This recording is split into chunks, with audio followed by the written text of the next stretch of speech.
এখন সম্প্রচারিত হবে। মঙ্গলবার মধ্যরাতের পর পাকিস্তানে বিমান হামলা চালিয়েছে ভারতীয় বাহিনী। এতে প্রাথমিকভাবে ২৬ পাকিস্তানি নাগরিকের মৃত্যুর খবর পাওয়া গেছে। জবাবে পাকিস্তানও পাল্টা হামলা চালিয়েছে ভারতের ভূখণ্ডে। এছাড়া পাকিস্তানে হামলা চালানো ভারতের ৫টি যুদ্ধবিমান ভূপাতিত করেছে পাকিস্তানের সেনারা। সেই সাথে ভূপাতিত করা হয়েছে বেশ কিছু ড্রোন। ভারতীয় সংবাদ মাধ্যম এনডিটিভির খবরে বলা হয়েছে, পাকিস্তানে মোট ৯টি টার্গেটে সম্মিলিত হামলা চালিয়েছে ভারতের সেনা, নৌ ও বিমান বাহিনী।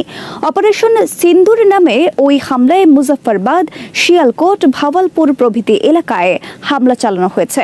ভারতীয়দের দাবি, এসব সন্ত্রাসী আস্তানা থেকেই অধিকৃত কাশ্মীরে পর্যটকদের ওপর হামলার ষড়যন্ত্র করা হয়েছিল। পাকিস্তানের ইংরেজি দৈনিক দ্য ডনের খবরে বলা হয়, পাল্টা আঘাতে ভারতের ৫টি ফাইটার জেট ভূপাতিত করেছে পাকিস্তানের সামরিক বাহিনী। বিমানগুলো অধিকৃত কাশ্মীরের আকাশে টহল দিচ্ছিল। এদিন রাত ১টার কিছু পর হঠাৎ করেই ভারতীয় বাহিনী হামলা শুরু করে। তাৎক্ষণিক এর জবাব দিতে শুরু করে পাকিস্তানের সেনারা। ভারতের মাটিতে পাল্টা মিসাইল হামলা চালিয়ে ভারতীয় সেনাদের একটি ব্রিগেড হেডকোয়ার্টার ধ্বংসের কথাও জানিয়েছে পাকিস্তানের সেনাবাহিনী। এছাড়া সীমান্তের বিভিন্ন পয়েন্টে ভারতীয় সেনা পোস্ট লক্ষ্য করে কামান ও মর্টার হামলা চালাতে থাকে তারা। ভারতীয় সেনাবাহিনী জানিয়েছে, কাশ্মীরে পাকিস্তানের গোলার আঘাতে ৩ জন নিহত হয়েছে। রাত ৩টার দিকে পাকিস্তানের তথ্যমন্ত্রী আতাউল্লাহ তারার শুরুতে ২টি ভারতীয় যুদ্ধবিমান ধ্বংসের কথা জানান। এরপর একে একে আরও ৩টি বিমান ও কিছু ড্রোন ধ্বংসের তথ্য আসতে থাকে।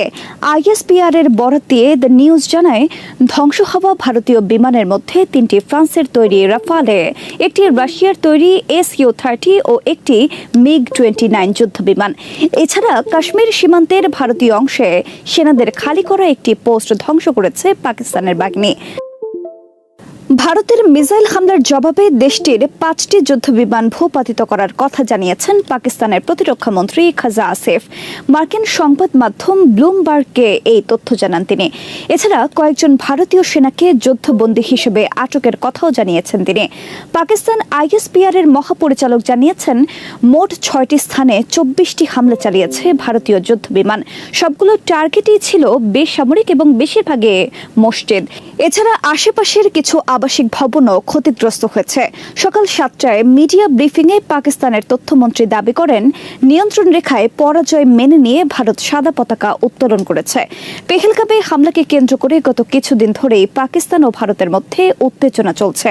যে কোনো মুহূর্তে যুদ্ধ শুরু হবার আশঙ্কা করছিলেন সামরিক বিশ্লেষকরা।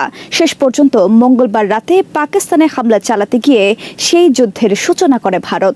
এই রিপোর্ট লেখা পর্যন্ত এদিনের হামলা ও পাল্টা হামলার বিস্তারিত ক্ষয়ক্ষতির রিপোর্ট পাওয়া যায়নি। পাকিস্তানের পাল্টা হামলার মুখে উত্তর ভারতের বেশ কিছু বিমানবন্দর অনির্দিষ্টকালের জন্য বন্ধ করে দেওয়া হয়েছে বলে জানিয়েছে বিভিন্ন সংবাদ মাধ্যম। প্রতিবেদনে বলা হয়েছে, বিমানবন্দরগুলো বহু অভ্যন্তরীণ ও আন্তর্জাতিক ফ্লাইট বাতিল করা হয়েছে। যাত্রীদের সুবিধার্থে বিবৃতি প্রকাশ করেছে এয়ার ইন্ডিয়া, স্পাইস জেট ও ইন্ডিগো সহ একাধিক বিমান সংস্থা। এয়ার ইন্ডিয়ার সামাজিক যোগাযোগ মাধ্যম এক্সে বলা হয়েছে, সাম্প্রতিক পরিস্থিতিতে জম্মু, শ্রীনগর, লেহ, যোধপুর, অমৃতসর, ভুজ, জামনগর, চণ্ডীগড় এবং রাজকোট থেকে বুধবার দুপুর ১২টা পর্যন্ত সব বিমান চলাচল বাতিল করা হয়। এই বিমানবন্দরগুলোতে যে ফ্লাইটগুলো নামার কথা ছিল সেগুলো বাতিল করা হয়েছে। অমৃতসরগামী ২টি আন্তর্জাতিক ফ্লাইটকে দিল্লিতে নামানো হয়েছে বলেও জানিয়েছে সংস্থাটি। এছাড়া কাশ্মীরের অনেক এলাকায় স্কুল, কলেজ সহ সব ধরনের শিক্ষা প্রতিষ্ঠান বন্ধ ঘোষণা করেছে ভারতীয় কর্তৃপক্ষ। মধ্যরাতে ভারতীয় বিমান বাহিনীর হামলার জবাবে পাকিস্তানের সেনারা পাল্টা হামলা শুরু করে। এতে প্রাথমিকভাবে ভারত অধিকৃত কাশ্মীরে ৩ জন নিহত হওয়ার খবর পাওয়া যায়। এরপরই সতর্কতামূলক ব্যবস্থা নেয় ভারতীয় কর্তৃপক্ষ। সংঘাতময় পরিস্থিতিতে গুরুত্বপূর্ণ কয়েকটি বিমানবন্দরে জরুরি অবস্থা ঘোষণা করেছে পাকিস্তানও। করাচি, লাহোর, মুলতান সহ কয়েকটি বিমানবন্দরে হাই অ্যালার্ট জারি করা হয়েছে। এছাড়া কিছু এলাকায় শিক্ষা প্রতিষ্ঠানও বন্ধ করে দিয়েছে পাকিস্তান সরকার। আজাদ কাশ্মীরের কয়েকদিন ধরেই অতিরিক্ত খাদ্য মজুত করতে দেখা গেছে। এদিকে পাকিস্তানের বিভিন্ন স্থানে ভারতের ক্ষেপণাস্ত্র হামলাকে লজ্জাজনক বলেছেন যুক্তরাষ্ট্রের প্রেসিডেন্ট ডোনাল্ড ট্রাম্প। অন্যদিকে এই হামলার ঘটনায় গভীর উদ্বেগ প্রকাশ করেছেন জাতিসংঘের মহাসচিব অ্যান্টনিও গুতেরেস। সাংবাদিকদের প্রশ্নের জবাবে ডোনাল্ড ট্রাম্প বলেন, এটা লজ্জার। ওভাল অফিসের দরজা দিয়ে হেঁটে যাবার সময় আমরা এই খবর শুনেছি। তিনি আরো বলেন, আমার মনে হয় অতীতের ইতিহাসের ভিত্তিতে মানুষ বুঝতে পেরেছিল যে কিছু একটা ঘটতে যাচ্ছে। তারা দীর্ঘদিন ধরে লড়াই করছে। খুব শিগগির চলমান সংকটের অবসান হবে বলে আশা প্রকাশ করেছেন মার্কিন প্রেসিডেন্ট। দুই প্রতিবেশী সংঘর্ষের ঘটনায় গভীর উদ্বেগ প্রকাশ করেছেন জাতিসংঘের মহাসচিব অ্যান্টনিও গুতেরেস। ভারত ও পাকিস্তান দুই দেশের কাছ থেকে সর্বোচ্চ মাত্রার সংযত আচরণ প্রত্যাশা করেছেন তিনি। জাতিসংঘ মহাসচিবের পক্ষ থেকে এক বিবৃতিতে বলা হয়েছে, নিয়ন্ত্রণ রেখা ও আন্তর্জাতিক সীমান্ত জুড়ে ভারতের সামরিক অভিযানে মহাসচিব গভীরভাবে উদ্বিগ্ন। তিনি উভয় দেশকে সর্বোচ্চ সামরিক সংযম দেখানোর আহ্বান জানিয়েছেন। গাজায় ইসরায়েলের ক্ষুধা ও গণবিনাশী যুদ্ধ চলতে থাকলে যুদ্ধবিরতির আলোচনা অর্থহীন বলে মন্তব্য করেছে হামাস। ফিলিস্তিনি প্রতিরোধ গোষ্ঠীটির সিনিয়র নেতা বাসেম নাইম এই কথা জানান। মঙ্গলবার এএফপিকে দেওয়া এক সাক্ষাৎকারে নাইম বলেন, যতক্ষণ গাজা উপত্যকায় এই যুদ্ধ, ক্ষুধা ও পিপাসার অপরাধ চলতে থাকবে ততক্ষণ যুদ্ধবিরতির আলোচনায় কোনো অর্থ নেই। তিনি আন্তর্জাতিক সম্প্রদায়ের প্রতি আহ্বান জানিয়ে বলেন, নেতানিয়াহুর সরকারকে অবশ্যই এই অপরাধ থামাতে বাধ্য করতে হবে। ক্ষুধা, তৃষ্ণা ও হত্যাযজ্ঞ এখন নিয়মিত অপরাধে পরিণত হয়েছে। এ বক্তব্য এমন এক সময় এলো যখন ইসরায়েলি প্রধানমন্ত্রী বেনিয়ামিন নেতানিয়াহু বলেছেন, গাজার জনগণকে সরিয়ে দেওয়া হবে এবং সেখানে ইসরায়েল সম্পূর্ণ দখল ও নিয়ন্ত্রণে যাবে বলে সামরিক পরিকল্পনা করা হচ্ছে। 2 মাস ধরে গাজায় পূর্ণ অবরোধ জারি করে রেখেছে দখলদার ইসরায়েল। কোনো ত্রাণ সামগ্রী ঢুকতে দেওয়া হচ্ছে না উপত্যকায়। গাজার মধ্যাঞ্চলীয় শহর দেইর আল বালাহ থেকে আল জাজিরার প্রতিবেদক জানিয়েছেন, বহু ফিলিস্তিনি শিশুদের পচা কিংবা মেয়াদ উত্তীর্ণ খাবার খাওয়াতে বাধ্য হচ্ছেন। অনেকে কোনো খাবারই পাচ্ছেন না। ফিলিস্তিনি রেড ক্রিসেন্ট সোসাইটির সর্বশেষ তথ্যে বলা হয়েছে, স্থানীয় বাজার ও মানবিক সহায়তা কেন্দ্র কোথাও এখন আর খাবার নেই। 10 লাখের বেশি উদ্বাস্তু মানুষের ন্যূনতম চাহিদাও পূরণ সম্ভব হচ্ছে না। এছাড়া international committee of the red cross সতর্ক করে বলেছে, গাজার পরিস্থিতি চরম মানবিক বিপর্যয়ে পৌঁছেছে। সংস্থাটির মুখপাত্র ক্রিস্টিয়ান কার্ডন বলেন, আন্তর্জাতিক মানবিক আইনে ইসরায়েলের দায়িত্ব জনগণের মৌলিক চাহিদা পূরণ নিশ্চিত করা। গাজা শহরের বাসিন্দা আয়া আল স্কাফি জানান, তার 4 মাস বয়সী মেয়ে গত সপ্তাহে অপুষ্টি ও ঔষধ সংকটে মারা গেছেন। পুরোপুরি অপুষ্টিতে ভুগছিল সে। গাজায় হামাসের হাত থেকে মুক্তি পাওয়া এক পণবন্দী তেল আবিবে নিজের অ্যাপার্টমেন্টে ধর্ষণের শিকার হয়েছেন। 2023 সালের 7 অক্টোবর ইসরায়েলে হামলা চালিয়ে হামাস যাদের পণবন্দী করে গাজায় নিয়ে গিয়েছিল তাদের একজন তিনি। 22 বছর বয়সী শেম মিয়া সেদিন ইসরায়েলে নোভা মিউজিক ফেস্টিভ্যালে উপস্থিত ছিলেন। তার হাতে গুলি লেগেছিল। হামাসের হাতে বন্দী থাকার সময় মিয়া শেম ধর্ষণের শিকার হওয়ার আতঙ্কে থাকতেন, কিন্তু তাকে যে মুক্তি পাওয়ার পর নিজ বাড়িতে এমন ঘটনার শিকার হতে হবে তা তার কল্পনারও বাইরে ছিল। ইসরায়েলের দৈনিক পত্রিকা হারেজের প্রতিবেদনে বলা হয়েছে, সম্প্রতি মিয়া তেল আবিবের একজন সুপরিচিত ফিটনেস ট্রেনারের বিরুদ্ধে তাকে মাদক দেওয়ার ও ধর্ষণের অভিযোগ তুলেছেন। মিয়া এই বিষয়ে পুলিশের কাছে অভিযোগ করেছেন। কয়েক সপ্তাহ ধরে সামাজিক যোগাযোগ মাধ্যমে হামাসের বন্দিদশা থেকে মুক্তি পাওয়া এক তরুণীর যৌন নিপীড়নের শিকার হওয়া নিয়ে নানা কথা হচ্ছিল। অবশেষে সামনে এসে এই নিয়ে খোলাখুলি কথা বলার সিদ্ধান্ত নেন মিয়া। ইসরায়েলের টেলিভিশন চ্যানেল 12কে দেওয়া সাক্ষাৎকারে মিয়া বলেন, সারা জীবন এটাই আমার সবচেয়ে বড় ভয় ছিল, পণবন্দি হবার আগে ও বন্দি থাকার সময়। বন্দির দশা থেকে মুক্ত পাওয়ার পর যেখানে আমার সবচেয়ে নিরাপদ থাকার কথা সেখানেই আমার সঙ্গে এটা ঘটেছে। হামাসের হাতে বন্দি হবার 55 দিন পর মুক্তি পান মিয়া শেম। গাজা যুদ্ধ শুরু হবার পর 2023 সালের নভেম্বরে প্রথম যুদ্ধবিরতির সময় প্রায় 100 জনকে মুক্তি দিয়েছিল হামাস। সে সময় আহত মিয়াও মুক্তি পান। মিয়া বলেন, বাড়ি ফেরার পর ওই ফিটনেস ট্রেনারের সঙ্গে তার আলাপ হয়। তিনি মিয়া শেমকে হলিউডের একজন চলচ্চিত্র প্রযোজকের সঙ্গে পরিচয় করিয়ে দেবার প্রস্তাব দেন এবং তার জীবনের গল্প নিয়ে সিনেমা তৈরির লোভ দেখান। এরপর মিয়ার অ্যাপার্টমেন্টে আসেন। মিয়ার মা কেরেন চ্যানেল 12কে বলেন, আমার মেয়ে সম্পূর্ণরূপে ভেঙে পড়েছে। সে বন্দি দশা থেকে খুবই কঠিন শারীরিক ও মানসিক অবস্থা নিয়ে ফিরে এসেছিল, কিন্তু তারপরেও তার অবস্থা এতটা খারাপ ছিল না। ভারত পাকিস্তান যুদ্ধ উত্তেজনার টানা ১৩ দিন পর চাঞ্চল্যকর তথ্য ফাঁস করলেন ভারতের প্রধান বিরোধী দলীয় নেতা কংগ্রেসের সভাপতি মল্লিকার্জুন খাড়গে। জম্মু কাশ্মীরে হামলার খবর আগেই জানতেন ভারতের প্রধানমন্ত্রী নরেন্দ্র মোদী। মঙ্গলবার এমনই বিস্ফোরক দাবি করেন খাড়গে। কংগ্রেস সভাপতির অভিযোগ, ৩ দিন আগেই গোয়েন্দারা প্রধানমন্ত্রীকে হামলার খবর দিয়েছিলেন। সেই তথ্য মতো নিজের কাশ্মীর সফরও বাতিল করেছিলেন তিনি, কিন্তু হামলা রুখতে কোনো পদক্ষেপ নেয়নি সরকার। তার দাবি, গোয়েন্দারা সতর্ক করেছিল কিন্তু সেই মতো ব্যবস্থা নেওয়া হয়নি। এটা সরকারের ব্যর্থতা। তারা এখন বলছে এসব ঠিক করব, কিন্তু আমাদের প্রশ্ন হলো সব জানার পরেও কোনো পদক্ষেপ গ্রহণ করা হয়নি কেন? কংগ্রেস সভাপতির এই বক্তব্যের প্রতিবাদ জানিয়েছে ক্ষমতাসীন দল বিজেপি। দলটির মুখপাত্র রবিশঙ্কর প্রসাদ এই বক্তব্যে দায়িত্বজ্ঞানহীন বলে আখ্যা দিয়েছেন। গত সপ্তাহে কাশ্মীরে যখন বেসামরিক লোকদের ওপর বন্দুকধারীদের হামলা হয়, প্রায় একই সময়ে মোদীর কাশ্মীর সফর করার কথা ছিল, কিন্তু হঠাৎ করেই সফর বাতিল করেন নরেন্দ্র মোদী। এদিকে ১৯৭১ সালের পর আবারও ভারত জুড়ে শুরু হয়েছে বিশাল যুদ্ধের মহড়া। রাজ্যে রাজ্যে, শহর থেকে গ্রামে একযোগে শুরু হয়েছে এই মহড়া। শেষ হবে শুক্রবার।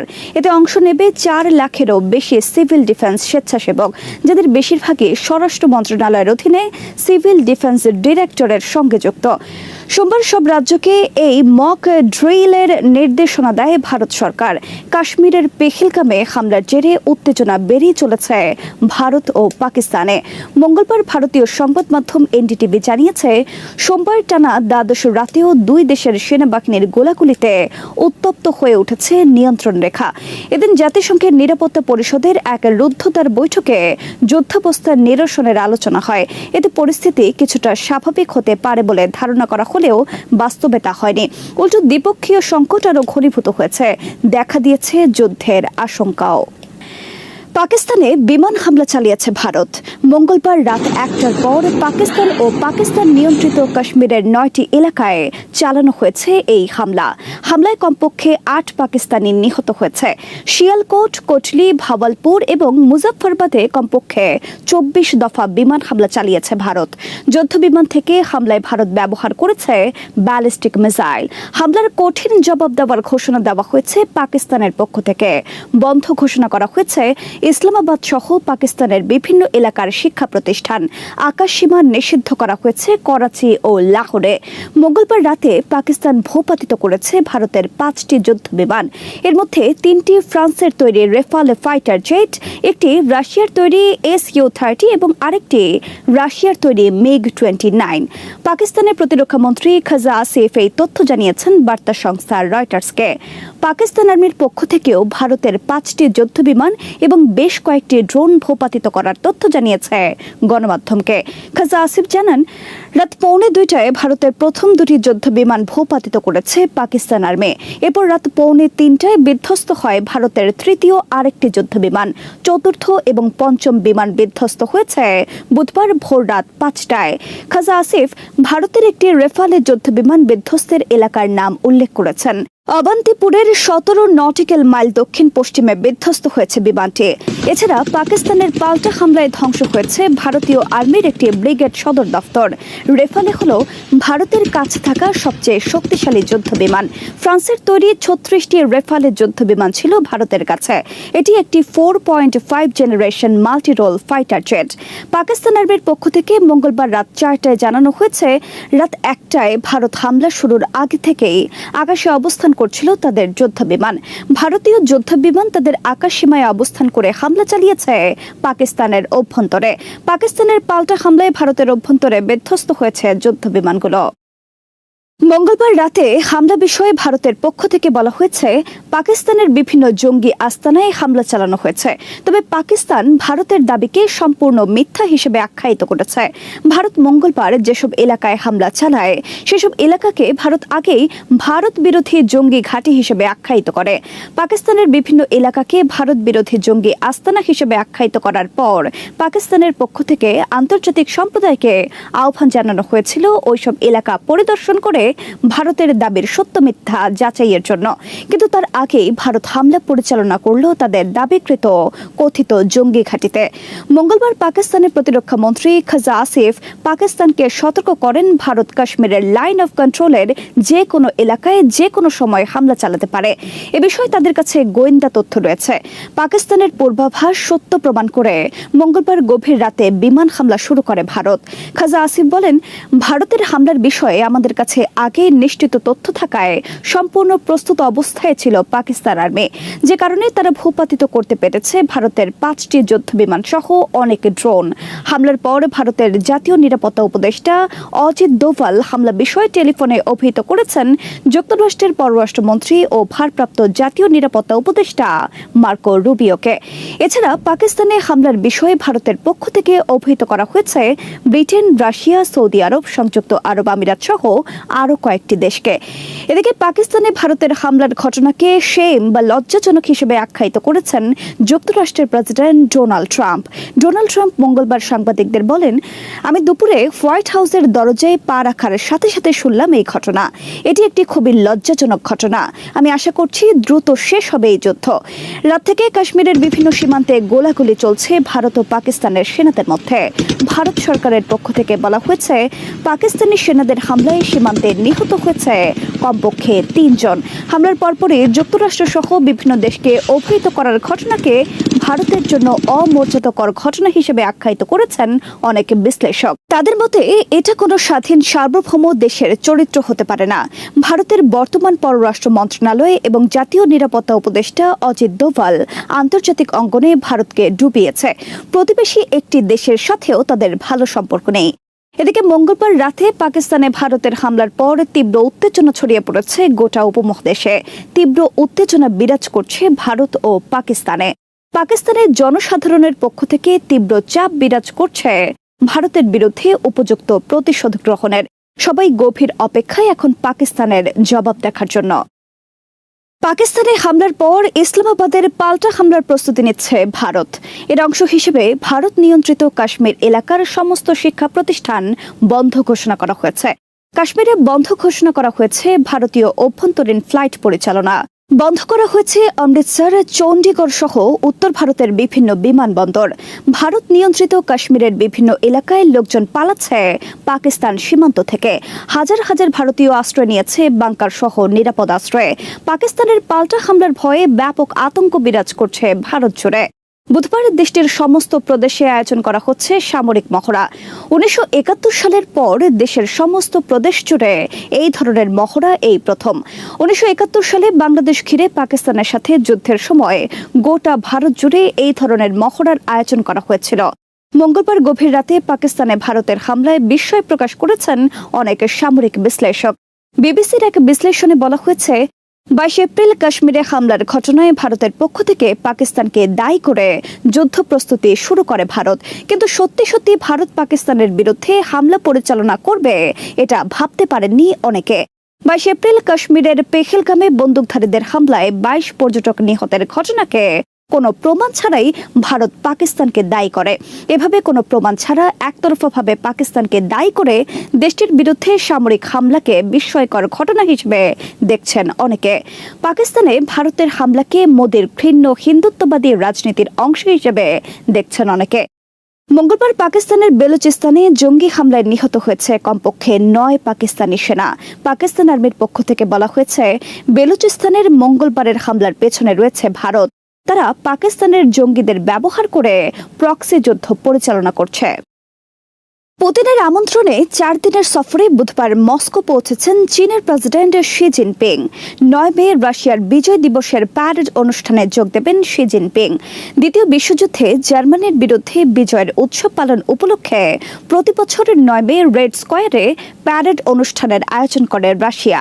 চীনের বিরুদ্ধে যুক্তরাষ্ট্রের সর্বাত্মক বাণিজ্য যুদ্ধের প্রেক্ষাপটে শি জিনপিং এর 4 দিনের মস্কো সফরকে তাৎপর্যপূর্ণ হিসেবে দেখছেন বিশেষজ্ঞরা।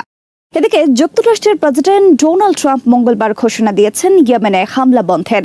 ট্রাম্প বলেন, হুথি আর্মি রাজি হয়েছে যুদ্ধবিরতিতে। তারা বলেছে তারা আর লোহিত সাগরে হামলা পরিচালনা করবে না, ফলে আমরাও সিদ্ধান্ত নিয়েছি ইয়েমেনে হামলা বন্ধের। সিএনএন সহ বিভিন্ন গণমাধ্যমের খবরে বলা হয়েছে, ওমানের মধ্যস্থতায় যুক্তরাষ্ট্র হুথি যুদ্ধবিরতি সম্পন্ন হয়েছে। ট্রাম্পের বিশেষ দূত স্টিভ উইটকফ গত এক সপ্তাহ ধরে ওমানের সাথে বৈঠক করেছেন হুথিদের সাথে যুদ্ধবিরতি চুক্তির লক্ষ্যে। তবে মঙ্গলবার ট্রাম্পের এই ঘোষণায় বিস্ময় প্রকাশ করেছে ইসরায়েল। ইসরায়েলের পক্ষ থেকে বলা হয়েছে, হুথি আর্মি ইসরায়েলে হামলা বন্ধ করবে কিনা সে বিষয়ে কিছু উল্লেখ নেই। আমরা এই বিষয়ে কিছু জানি না। সম্প্রতি হুথি আর্মি ইসরায়েলে হাইপারসনিক মিসাইল আক্রমণ এবং লোহিত সাগরে যুক্তরাষ্ট্রের বিমানবাহী রণতরীতে হামলার ঘটনায় ভড়কে যায় যুক্তরাষ্ট্র। হুথির হামলায় বিমানবাহী রণতরীতে বড় ধরনের দুর্ঘটনা এড়াতে হ্যারি এস ট্রুম্যান নামক বিমানবাহী রণতরী যুক্তরাষ্ট্র লোহিত সাগর থেকে সুয়েজ খালের দিকে সরিয়ে নিতে বাধ্য হয়। যুক্তরাষ্ট্র মনে করছে হুথি আর্মির কাছে শক্তিশালী মিসাইল রয়েছে, আর এই মিসাইল তাদের দিয়েছে ইরান। পাকিস্তানে একটি রাজনৈতিক সরকার এবং প্রশাসনিক কাঠামোতে বিভিন্ন দলের মধ্যে সমঝোতা দেখা গেলেও দেশটিতে সামরিক বাহিনীর প্রভাব এখনও প্রকট। যদিও নানাবিধ বাস্তবতা এবং আন্তর্জাতিক সমীকরণের প্রেক্ষিতে দেশটিতে সেনাবাহিনী এখন দৃশ্যত হস্তক্ষেপ করছে না এবং বিশ্ববাসীকে তারা পাকিস্তানের ব্যাপারে ভিন্ন ধারণাও দেওয়ার চেষ্টা করছে। কিন্তু সম্প্রতি কাশ্মীর ইস্যুতে ভারত ও পাকিস্তানের মধ্যে উত্তেজনা বেড়ে যাওয়া এবং নতুন করে সংঘাতের সম্ভাবনা তৈরি হয় সেনাবাহিনী অন্তরাল থেকে বেরিয়ে আসছে। দেশটিতে আবারও ক্ষমতার কেন্দ্রবিন্দু হিসেবে আত্মপ্রকাশ করেছেন পাকিস্তান সেনাবাহিনীর প্রধান জেনারেল আসিম মুনির। নিউ ইয়র্ক টাইমসের বিশ্লেষণের আলোকে পাকিস্তানের ক্ষমতার এই মাস্টারমাইন্ড নিয়ে তথ্য থাকছে এবারের প্রতিবেদনে।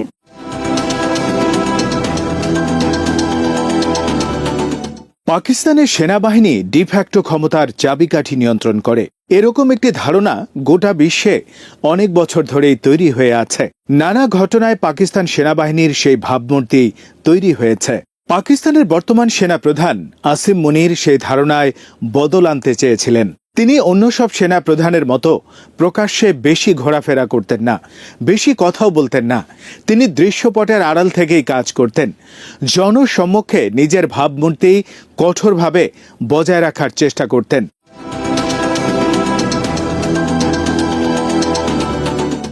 বেশিরভাগ ক্ষেত্রেই তার বক্তব্যগুলো সামরিক অনুষ্ঠান কেন্দ্রিক ছিল।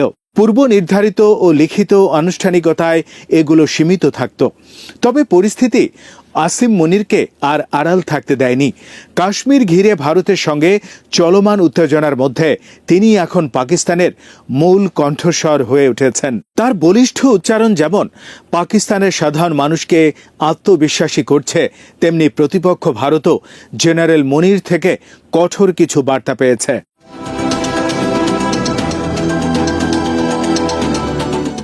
সম্প্রতি একটি সামরিক মহড়া চলাকালে ট্যাঙ্কের উপর দাঁড়িয়ে সেনাদের উদ্দেশ্যে ভাষণ দেন জেনারেল মুনির।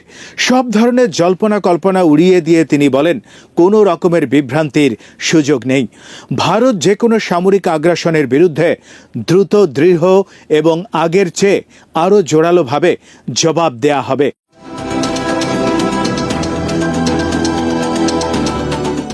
এই বক্তব্যে তিনি স্পষ্ট করে ইঙ্গিত দিয়েছেন, ভারতের যে কোনো হামলার বিরুদ্ধে পাকিস্তানের পাল্টা জবাবটা হবে সমানে সমান বা আরও বেশি মাত্রায়। ভারত ও পাকিস্তানে জেনারেল মুনিরের বক্তব্যকে দেখা হচ্ছে তার দৃঢ় অবস্থান প্রকাশ এবং একই সাথে জনসমর্থন আদায়ের একটি উদ্যোগ হিসেবে।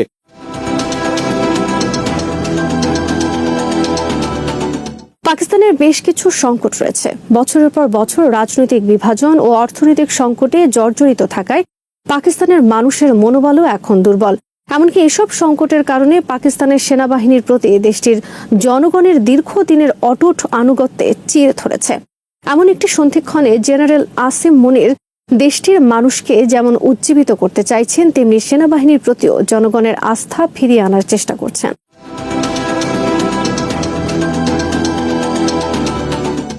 জেনারেল মুনিরের সাম্প্রতিক প্রতিক্রিয়াকে বিশ্লেষকরা কেবলই একটি রাজনৈতিক কৌশল হিসেবে বিবেচনা করছেন না। তাদের মতে জেনারেল আসিম মুনিরের সরব হওয়ার নেপথ্যে আরও কিছু কারণ রয়েছে। বিশ্লেষকদের মতে তিনি ভারত বিরোধী মানসিকতার কর্মকর্তা এবং ভারতের ব্যাপারে তিনি কট্টর মনোভাব পোষণ করেন। সেনাপ্রধান হওয়ার আগে জেনারেল মুনির পাকিস্তানের দুটো সামরিক গোয়েন্দা সংস্থার প্রধান হিসেবেও দায়িত্ব পালন করেছেন। জেনারেল মুনির 1986 সালে অফিসার্স ট্রেনিং স্কুল মাঙ্গালা থেকে প্রশিক্ষণ সম্পন্ন করে 23তম ব্যাটালিয়ন ফ্রন্টিয়ার ফোর্স রেজিমেন্টে কমিশন লাভ করেন। তার সামরিক ক্যারিয়ারে তিনি বিভিন্ন গুরুত্বপূর্ণ পদে দায়িত্ব পালন করেছেন।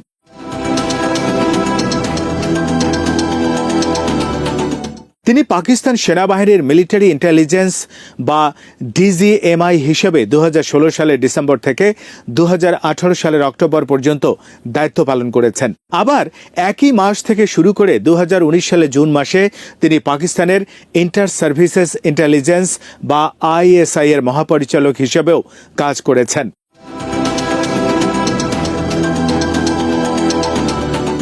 আসিম মুনির পাকিস্তান সেনাবাহিনীর ইতিহাসে প্রথম ব্যক্তি যিনি ডিজিএমআই ও ডিজিআইএসআই উভয় পদে দায়িত্ব পালন করেছেন এবং পরবর্তীতে সেনাপ্রধান হিসেবে নিযুক্ত হয়েছেন।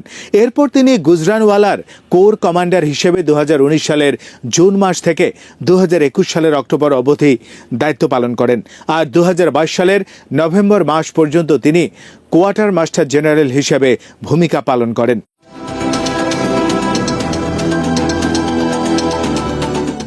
এত সব দায়িত্ব পালনকালে তার ভূমিকাগুলো পর্যালোচনা করে বিশ্লেষকরা তার ভারত বিরোধী অবস্থানের ব্যাপারে নিশ্চিত হয়েছেন। জেনারেল আসিম মুনির ধর্মীয়ভাবেও খুবই স্পর্শকাতর একজন ব্যক্তি এবং তিনি দৃঢ়ভাবে বিশ্বাস করেন ভারত পাকিস্তানের মধ্যকার দীর্ঘদিনের দ্বন্দ্বের কারণটা মূলত ধর্মীয়।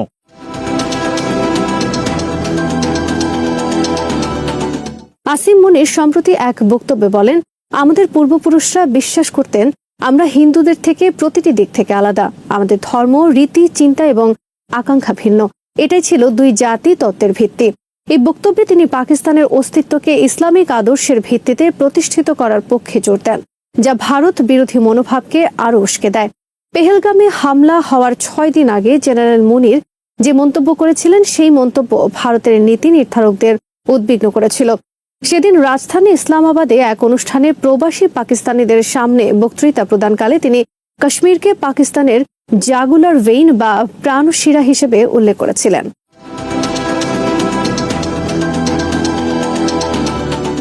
ভারত ও পাকিস্তান কাশ্মীরকে আংশিকভাবে নিয়ন্ত্রণ করলেও দুই দেশই এই অঞ্চলকে পুরোপুরিভাবে নিজেদের বলে দাবি করে থাকে। কাশ্মীরের গুরুত্ব বোঝাতে গিয়ে আসিম মুনির যে প্রাণশিরা কথাটি ব্যবহার করেছেন তা পাকিস্তানের জাতীয়তাবাদী শব্দ ভাণ্ডারে গভীরভাবে প্রথিত। এর মধ্য দিয়ে স্পষ্ট হয় যে পাকিস্তান কিভাবে কাশ্মীরকে তার জাতীয় পরিচয় ও জাতিসত্তা নির্ধারণের ক্ষেত্রে গুরুত্বপূর্ণ বলে বিবেচনা করে। আসিম মুনিরের এই বক্তব্যকে ভারতের পররাষ্ট্র মন্ত্রণালয় উস্কানিমূলক উল্লেখ করে নিন্দা জানিয়েছে। ভারত কাশ্মীরকে ভারতের অবিচ্ছেদ্য অংশ হিসেবে দাবি করে থাকে।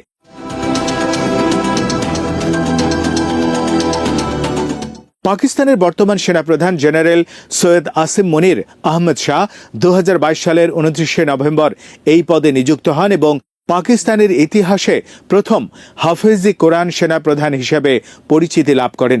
জেনারেল মুনিরের জন্ম 1968 সালে রাওয়ালপিন্ডিতে।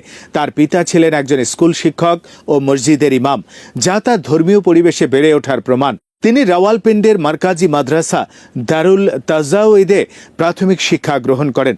পরবর্তীতে সৌদি আরবে পোস্টিংয়ের সময় তিনি সম্পূর্ণ কোরআন মুখস্থ করেন এবং হাফেজ-ই কোরআন উপাধি লাভ করেন।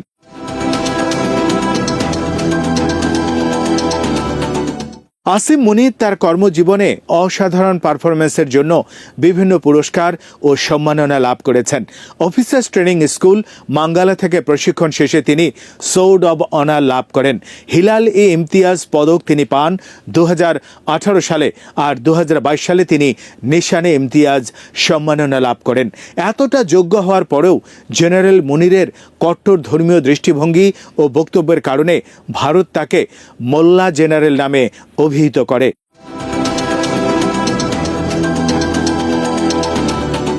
কাশ্মীর ইস্যুতে জেনারেল মুনির বরাবরই কড়া অবস্থান গ্রহণ করেছেন। তিনি একজন ধর্মপ্রাণ, কঠোর শৃঙ্খলাবদ্ধ ও পেশাদার সেনা কর্মকর্তা। তার ধর্মীয় বিশ্বাস ও সামরিক দক্ষতা পাকিস্তানের সামরিক ও রাজনৈতিক অঙ্গনে গুরুত্বপূর্ণ প্রভাব ফেলছে।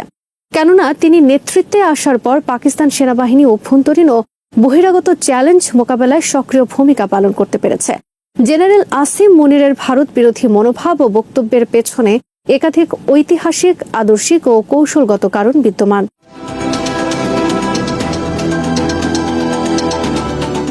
পাকিস্তানের নেপথ্যের এই নায়কের জনপ্রিয়তা দিনে দিনে বাড়ছে, কারণ জেনারেল আসিম মুনিরের নেতৃত্বে পাকিস্তানের রাজনীতিতে সেনাবাহিনীর প্রভাব আরও সুসংগঠিত ও দৃশ্যমান হয়েছে।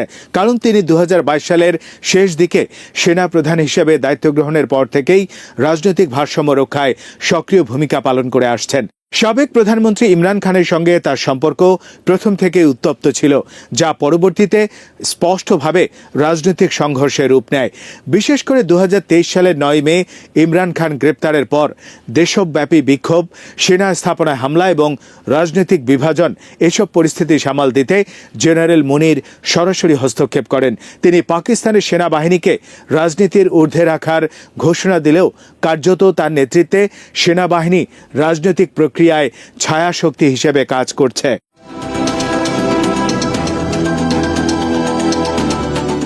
পাকিস্তান মুসলিম লীগ ও বর্তমানে ক্ষমতাসীন জোটের সঙ্গে সেনাবাহিনীর সম্পর্ক অনেকটাই ঘনিষ্ঠ ও সহানুভূতিশীল হয়ে উঠেছে, যা ইঙ্গিত দেয় যে জেনারেল মুনির একটি নির্দিষ্ট রাজনৈতিক কাঠামো টিকিয়ে রাখার পক্ষপাতী। তার অধীনে আইএসআই এবং সামরিক গোয়েন্দা সংস্থা রাজনৈতিক বিরোধীদের দমন, মিডিয়াকে নিয়ন্ত্রণ এবং বিচার ব্যবস্থায় প্রভাব বিস্তারে সক্রিয় ভূমিকা রাখছে বলে অভিযোগ রয়েছে।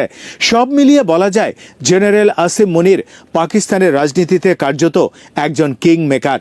তার ধর্মীয় ভাবাদর্শ, জাতীয় নিরাপত্তা বিষয়ক দৃষ্টিভঙ্গি এবং রাজনৈতিক ভারসাম্য রক্ষার কৌশল পাকিস্তানের ভবিষ্যৎ। এতক্ষণ যারা আমাদের সংবাদটি শুনলেন, সবাইকে অসংখ্য ধন্যবাদ। আমাদের নিয়মিত ভিউয়ার যারা আছেন তাদের 82% ভিউয়ার্স এখনও আমাদের চ্যানেলটি সাবস্ক্রাইব করেননি। সো যারা আমাদের চ্যানেলটি এখনও সাবস্ক্রাইব করেননি, দয়া করে সাবস্ক্রাইব করে দিন এবং নিয়মিত আমাদের পাশে থাকবেন আশা করি। ধন্যবাদ সবাইকে।